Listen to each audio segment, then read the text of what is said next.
This is Creed's latest release, Oud Zarian. A very interesting name, and in my opinion, it holds a secret meaning. Let's go into this and find out what Oud Zarian is all about. You're not going to want to miss this. So, Oud Zarian, a 2025 release by Creed, is an oud fragrance. Now, the name Oud Zarian, I think, holds a lot more significance than Creed are letting on about. And I'm going to go on and explain why a little bit later in the video. But until then, let's have a look what we have. We have an absolutely gorgeous black bottle. There's some details on the bottom there. A gorgeous golden cap with the Creed emblem on the top. It's very heavy. Wow. So a very heavy metal top there. The usual Creed bottle with the gorgeous gold writing on the black bottle. Not seen since Green Irish Tweed, this black bottle. So let's get it in the air. Excellent atomizer there. Got a couple on the hand, couple in the air. Probably overkill because I have been wearing this for the last 7 days now to get fully accustomed with this fragrance. And I'm going to go on and tell you exactly what my experience of Creed's Oud Zarian was all about. So now I can effectively taste the fragrance because it's that goddamn strong. Oh. So the notes, I'm going to put them on your screen right now. In the top, you've got bergamot, frankincense, ginger and spice accord. Then in the mid, you've got rose centifolia. And then in the base, you've got oud, patchouli, sandalwood, myrrh, licorice root and tonka bean. So you've got a nice array of notes there. And to be fair, when I read this, what I got from the bottle and the wearing experience wasn't exactly what I expected.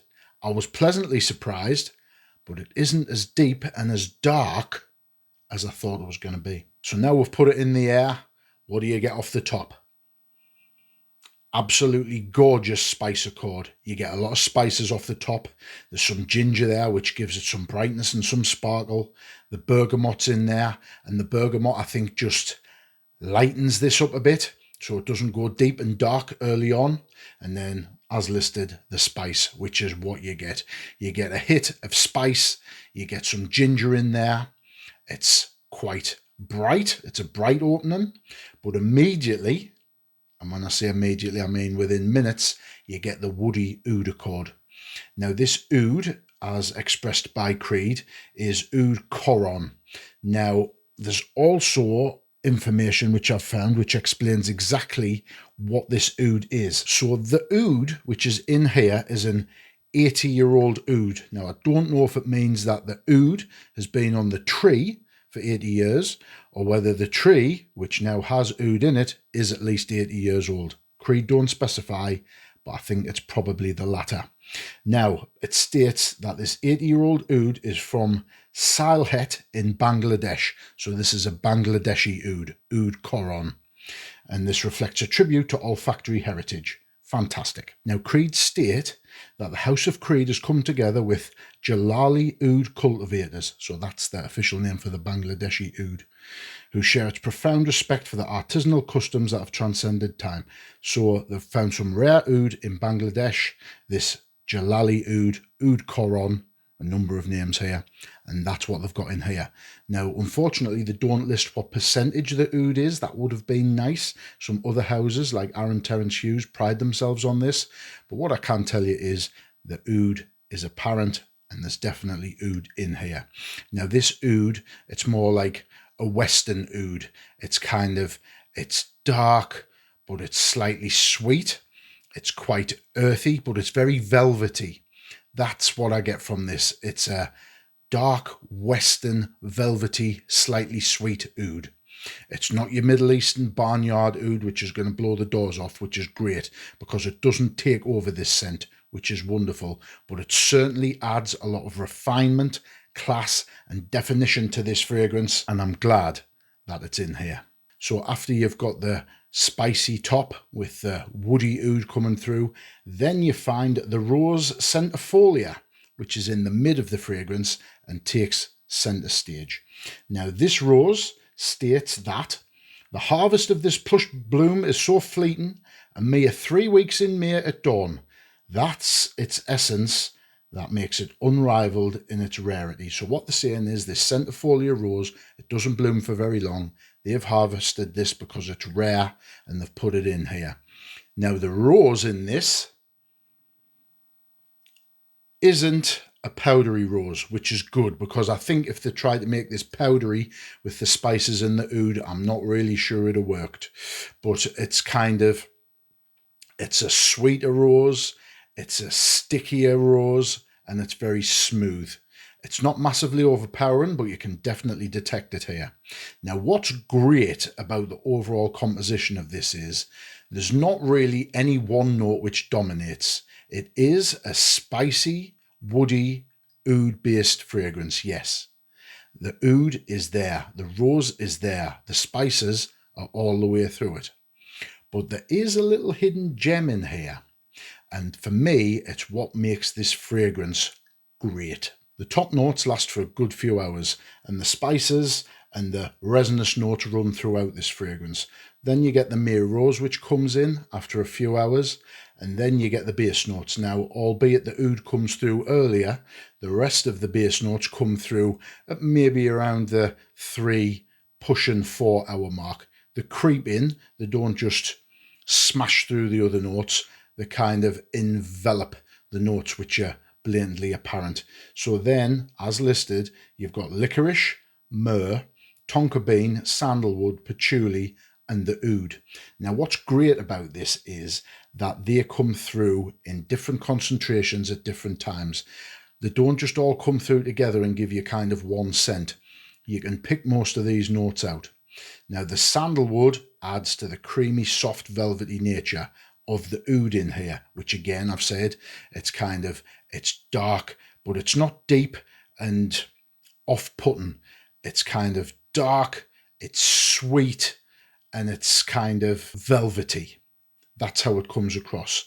So then you've got the myrrh, which complements the frankincense. So you've got some nice resins in there, which gives it a warm, ambery feel. The overall feel of this fragrance, it's lovely and warm. It's warm, it's soft, it's not spiky in your face, and it's blended very, very well. You've got some tonka bean in here, which I'm guessing adds to the sweetness and gives a little bit of earthy notes, as does the patchouli. The patchouli, I would say, that's more of a powdery, sweet, earthy note in here. And the sandalwood, as I've mentioned, adds the creamy, woody base. But the star of the show for me, and this comes through fairly early, even though it's a base note, I would say that you can smell this within the opening 15 minutes to half an hour. It's the licorice root. Now, that licorice root adds an absolutely gorgeous dark twist here. It's sweet, it's sticky, and it's resinous. It adds a very earthy note here, but it's also the gourmand edge which takes this away from what I thought it was going to be. When I had a look at the notes, I expected a spicy, ambery, resinous, deep, dark, earthy fragrance, but you don't get that. What you get is a kind of a dark, sweet, soft, velvety, creamy kind of scent. Then the licorice comes in and it adds a little gourmand twist. It adds that licorice twist, as you can imagine. Any licorice sweet, it's soft, it's sticky, it's deep, it's dense. It is resinous, but it adds a gorgeous, dark, fruity sweetness. It's the fruit in there, and that's what makes the difference. And when all of these notes come together, you get an absolute cacophony of quality ingredients, and they absolutely sing and bellow class, quality, and elite tier fragrance. Now, as I've described, this fragrance isn't what I thought it would be.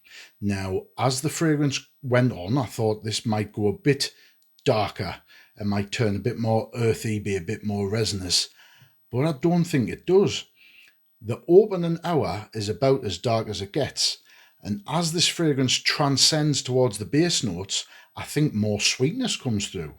and it makes it a bit softer and a little bit brighter, not necessarily lighter, because for an eau de parfum, this has certainly got richness and depth. Richness, I think, is a key word here. It's absolutely gorgeous. It's velvety soft, it's deep, it's rich, it's absolutely gorgeous. But as it progresses, it doesn't die off and become deep and dark and nondescript. The sweetness comes out and all of the notes kind of intertwine with each other, and they just work. I think that the balance of the notes in here is excellent. I think the sweetness in here puts it on a path I didn't expect, but it's welcomed. And between you and me, I think the perfumer, who I don't think is any of the Creeds, by the way, the perfumer in Oud Zarian, and I think the clue is in the name, has done an absolutely fantastic job. Now, who is this perfumer? Well, I've got some theories. Now, here at Higherscents, I like to do my research on these fragrances, as well as buying them, wearing them, and then giving you an unbiased review. Here on Oud Zarian is what I've found for you. Now, on Creed's official website, there's no perfumer officially listed. Is there a reason for that? I think there probably is. Now, I've done some research on this, and Creed don't officially credit a perfumer, as I've stated. However, there's multiple respected sources which name a perfumer. Perfume lists this perfumer as the outright nose. Scent Advice also credits this person. Now, there's people who do online reviews, namely Persuliers, also known as Darius. Now, he refers to this fragrance explicitly as this perfumer. Now, Fragrantica's analytical review suggests that this perfumer, a female, that this work in Oud Zarian is strongly based on her structure to her fragrances for Amouage, her known oud and rose resinous style, and also a technical signature in here. Apparently, benzyl benzoate, which is heavy in the base, is a signature of hers, and it crosses into her Amouage work and also this work here in Oud Zarian. So the perfumer's DNA is here. Now, I was wearing this for a number of days, and immediately what came to mind is this seems to be a kind of crossover between Amouage Outlands, which I think is fantastic and I've reviewed on the channel if you want to take a look after this, and also Amouage Royal Tobacco, which is a favourite of the editor, and I also think it's wonderful. So I immediately thought of those two fragrances, and I thought that's strange because they're both Amouage. Creed has got nothing to do with Amouage. Obviously, Amouage is a big competitor, so I thought to myself, that seems strange. So I had a look to see if I could find the perfumer, because the perfumer for Outlands and Royal Tobacco is the same perfumer. So I've done the research. And most interestingly, this perfumer, in her own company's professional biography, which I think's also on LinkedIn, if you want to take a look, it mentions specifically the launch of Oud Zarian for Creed in her 2025 portfolio. Now, if a perfumer is putting this fragrance in her portfolio, then she has to be the perfumer. Otherwise, she would be sued to oblivion. And that hasn't happened. So I can reveal that I think that the perfumer for Oud Zarian is none other than Cécile Zarokian. Now, as you know, Cécile Zarokian is one of my favourite perfumers. She's one of the hottest perfumers on the scene right now. Done great work with Amouage, has done work with Nishani, namely Annie, and I also noticed the Annie sweetness in here as well. But yes, her work on Outlands and Royal Tobacco was top work, and her DNA is definitely here in Oud Zarian. Now, her surname is Zarokian. This is Oud Zarian. Now, I think if they'd have wrote Oud Zarian, I think it would have been a bit too obvious, and maybe Creed don't want to give that direct credit for obvious marketability reasons. So I think Oud Zarian is a play on the perfumer's name and a slight nod in her direction. So there's a nice little bit of research and a little bit of insight and maybe a bit of secret inside information, because not everybody may realise that Cyril Zarian has worked on Oud Zarian for Creed, but I think she's done a fantastic job there. So if you like the level of research and how I present it, if you haven't yet subscribed, please do so, like and comment at the end of the video with whatever you want to discuss about Oud Zarian. Now, let's go on to talk about performance. So, it's an eau de parfum concentration. Now, Creed's problem over a number of years has been that the fragrances don't seem to last, and sometimes they don't really project. In my opinion, the oil concentration has gone down. Now, as you know, if you look at my past video, Has versus the Hype, Creed Aventus, and I'm not going to go through it fully here, but Creed was sold in 2020 to BlackRock, I believe, for a substantial amount of money. And then in 2023, it was sold to another company, and currently L'Oreal acquiring this company for the region of £4 billion, I believe. So there's a lot of money on the table, but the point I'm making is it's changed hands a lot recently, and in my opinion, when it's changed hands, the people who have bought it have wanted to make money. BlackRock are notorious for just wanting to make money, and I think the oil concentration went down. I think the creativity went down. They were trying to maximise profits by putting the prices up, and the quality was going down, and that was apparent in how long fragrances were lasting. By God, Aventus 2021, 2022 lasted mere hours on my skin, 3 hours tops, and it was gone. So I had concerns about this when it came out. However, Creed have released a few decent fragrances lately, notably Creed Centaurus, which I bought. That was a winter release last year. I thought that was good and moving in the right direction. So when I saw this, I was intrigued, because Creed don't normally mess with oud, which I thought was odd. And another reason I thought, which perfumers come in here, because that's not obvious for Creed. But I thought maybe since they've sold the company a few times, they're taking it in a different direction. So I wanted to see what went on with this. So the performance on this, very good. Very good for an eau de parfum. Projection on this, a good 2.5 feet, I'd say. This projects very well. It's a good balance between longevity and projection with it being an eau de parfum, but it projects. You'll certainly get noticed. The sillage is nice and thick and velvety and somewhat airy. It's not going to smash you in the face and get on your nerves. This isn't a fragrance which is going to interfere with your olfactory receptors and make you think, oh God, what's that? Like, you know, your loud stuff like Versace Eros et al. But this is a gorgeous, beautiful scent with a wonderful sillage which moves around. It projects and it lasts. Now, the longevity on this. Would you be surprised if I told you that a Creed fragrance lasted nearly 10 hours? I know I would, but I'm going to say it now. This fragrance performs, in Higherscents terms of performance, this is performing, that is not performing. So from a couple of inches, if you can smell it, that's performance. And I'm going to say a Creed Oud Zarian gets 9 to 10 hours of decent performance. Now, I can't believe I'm saying that coming from Creed, but there you go. I think, again, it's a perfumer's touch. I think the perfumer's had input here with her brilliant work with Amouage. Both of them fragrances last forever.